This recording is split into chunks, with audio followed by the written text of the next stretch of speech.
another healthy drinks tayo guys. And meron akong bayabas, kiwi, dragon fruit, at saka pineapple.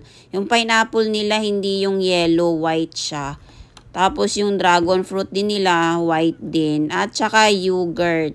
Ayan. Yung yogurt natin, no sugar talaga palagi. Kasi 'di ba yung mga fruits may natural na silang sugar.